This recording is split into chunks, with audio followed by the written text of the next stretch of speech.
In today's video, I'm going to be sharing with y'all a stock that is about to break out and make a huge move tomorrow, and why y'all should keep it on your radar. We're also going to be looking at the overall markets to get you guys prepared, as always.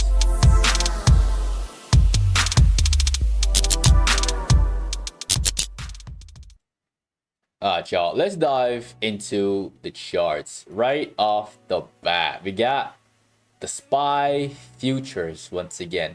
We're gonna keep using it because it's an easier chart, right? So first and foremost, today we had a little bit of a curveball. We had a massive dip at like 1, yeah, right here. It dropped and retested this level of support at 60.70, and immediately buyers stepped in and held it up. As long as the price holds above the horizontal line, the play is clean. All right, and the price target is still up here at 61.50. I thought it was going to get there this morning today, but it didn't. The market decided to play games, and that's all right.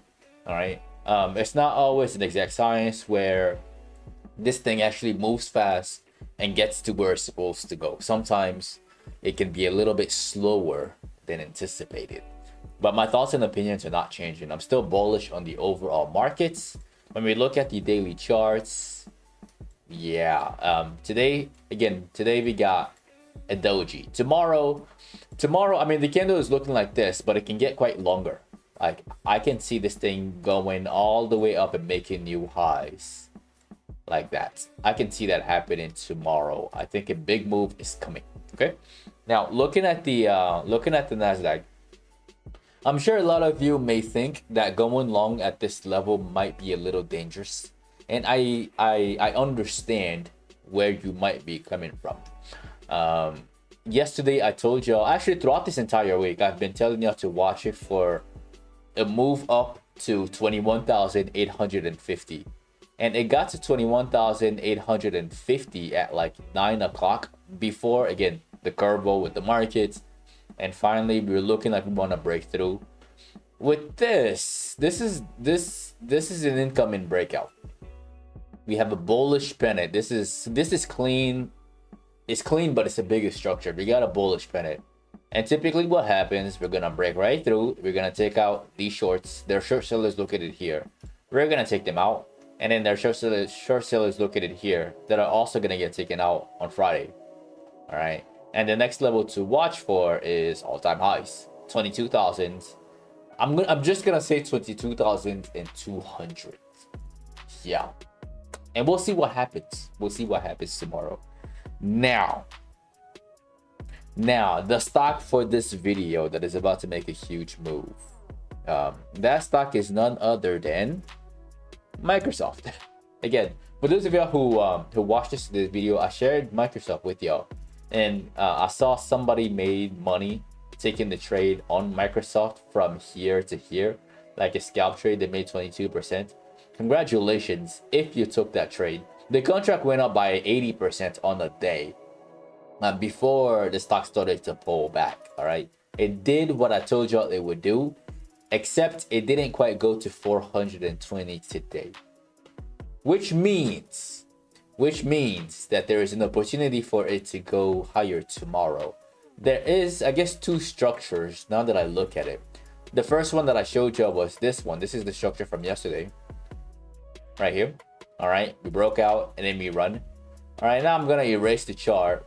I'm gonna erase everything, and I'm gonna draw it from, let's see, the 1 hour. I'm gonna connect different dots. Obviously, it's the same bullishness, the same direction, but this one has a break and retest happening. This is an ascending triangle with the retest right here in power hour, and right now it's holding in after hours. And typically with this, again, watch it for the break of this high at 418 and the continuation all the way up to 421, maybe even 422 by tomorrow at like 11 a.m. I think it can make it.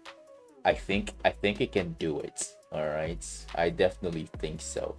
Now regarding what I took, Again, I told y'all watch Microsoft, but I also told y'all that I got rid of CrowdStrike to focus on MU. And MU had this ascending triangle on here that broke out, like a broke above 91.4, right at 1025, and the bigger picture looked like this, all right, with the price target of 96. I ended up getting it. I ended up getting it on that day, and then today I sold half in the first minute after I saw the initial spike above 95.5. All right, and then I ended up getting rid of all of my calls at 8:38, 8 minutes after the market opened, right when we got to 96.17. I missed the top by like 40 cents, but I told y'all before, my job is to make 80 to 90% of the move, not the whole move. All right, I'm happy with 80 to 90%. And if there's a gap up that goes in my favor, I'm going to start selling. Like that initial candle right here, I'm selling into that, right there. I'm selling into that. All right, and then it kind of got weak right here, and I ended up getting out all of it, all of my calls right up here. So I was right about the target. It got to 96.5, exactly 96.5, and then immediately after that it tanked. So how high is this thing going to go? I'm not really sure. I just knew that it was gonna go to 96.5. If it wants to go higher, then I got to see new structure on it. All right, now the other stock that I want to share with y'all, apart from this, is just an update. The other stock that I wanted to share with y'all, apart from Microsoft, that stock is Apple. All right, and Apple looks like this. It looks exactly like how MU looked when I got it. Like it looks maybe a little bit before, because MU was like around this price right there. All right, and right now Apple looks like it wants to take off tomorrow. It's been beaten down for quite some time, and we're gonna do, for the sake of like educational purposes, we're gonna do that comparison thing again. All right, we're gonna compare this thing with studies, with the ad study. Compare, yeah, symbol, and then we're gonna do QQQ. All right, we're gonna edit that, and we're gonna do candles. All right, that way y'all actually see what kind of upside we're dealing with. We're gonna do 5 minute, 10 minutes. Yeah, so this is what we're dealing with just on the 10-minute chart. This is like the amount of the potential and how much Apple has to catch up with the Nasdaq. The same thing applies for Microsoft. It didn't go up that much, but a big move is coming. This structure is quite clean, and I'm sharing this with y'all early because I think it might jump. I think it's gonna open up at like 236, and then it's gonna take off to 242 tomorrow or by Monday. All right, it's either one or the other. So that's my honest thoughts on this one. Now, somebody asked me to look at, let me erase this thing. Remove, yes.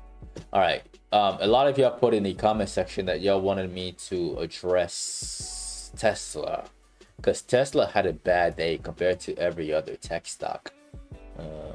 Yeah, so Tesla collapsed right here, and could it go lower? Maybe it's in a weird place. I'm not trading it. I haven't touched Tesla in a while, so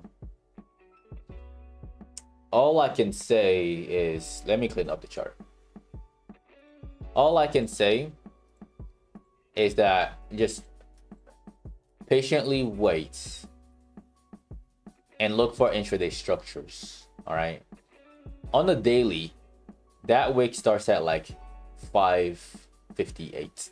If tomorrow, let's say tomorrow we open up lower on this one, then there may be a bullish engulfing candle that looks like that, and that will be splendid. That would be splendid, because the 0 DTEs will be lucrative. So something like this will be nice to look out for. I'm on the sidelines on Tesla. I'm watching it. I'm watching it. You can't be bearish at these levels because at any point in time it could make a turnaround. Whether it could be Friday or it could be Monday or Tuesday, right? But when you just look at it right now, like it's already down by like 25%. So as a bear, you want to chill out. Yeah, there are gap at the bottoms here. Yes, there are. But the indices, the Nasdaq, they're not looking too bearish at the moment. All right, and eventually Tesla is gonna do what it usually does and follow the big indices. So just keep your eyes on it. The chart is looking, the chart is almost ready. It's looking interesting for those of y'all who are obviously long-term investors. Yeah, this is a perfect place to start buying, especially if you didn't have orders set the day of earnings, you know, where it dropped all the way down to 365 and filled all of those buyers, right? If you didn't have those orders put in, now this is a good price to start buying in right here. All right, so that's my honest thoughts on all of these stocks, and that is the end of the video. Do not forget to annihilate the like button. As always, I make these videos from Sunday to Thursday at exactly 8 p.m. Central Time, so definitely click on that subscribe button and click on that notification bell. That way you don't miss out on future uploads. If you'd like to be part of a private Discord community where you can get all of this information in real time as I see them, along with the details of the contracts that I buy, and most importantly, the reason why I take the trades that I take to begin with. That way you get to learn along the way. You can find that as the first link in the description of the video below. Don't forget to follow my social media at Paul Nguma and Patternology Lab on Instagram and on X. And lastly, to get some free stocks with Webull, you can use the third link in the description of the video below. Once again, ladies and gentlemen, this is Patternology Lab, where we trade patterns only. And I will see all of you on Sunday night.